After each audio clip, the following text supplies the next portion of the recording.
গাছে গাছে নতুন পাতা, মেঘ সাদা রঙের ফুল, বসন্ত এসেছে যুক্তরাজ্যে।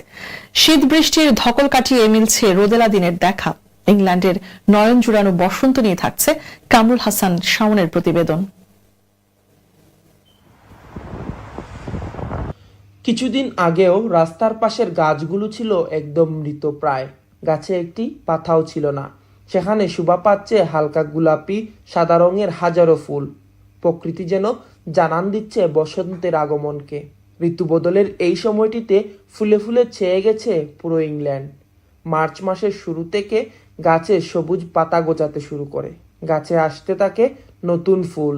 প্রকৃতির সান্নিধ্যে থাকলে মানুষের শরীর ও মন যেমন প্রশান্তি আসে, ঠিক তেমনি ফুলগুলো যেন হয়ে উঠে মানুষের অবসান ও ক্লান্তি নিরাময়ের অন্যতম উপাদান।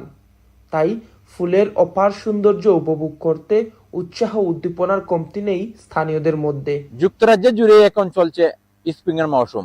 আমার পছন্দের মৌসুম হচ্ছে স্প্রিং। এখন গাছে গাছে ফুলের সমারোহ ঘটেছে।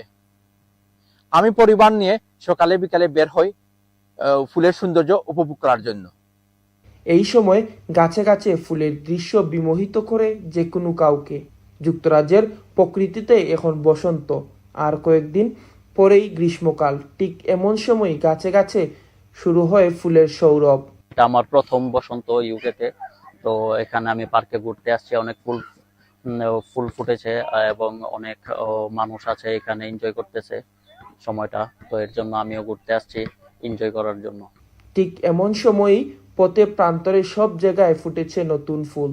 তাই মন ভালো করতে বিভিন্ন পার্কে ছুটে আসছেন বাঙালিরা, মিশে যাচ্ছেন প্রকৃতিতে। বসন্তের মাঝামাঝি সময় গ্রীষ্ম আসার ঠিক আগ মুহূর্তে ফুলে ফুলে ছেয়ে গেছে পুরো ইংল্যান্ড। নতুন ফুল ছড়াচ্ছে সুগন্ধ সৌরভ।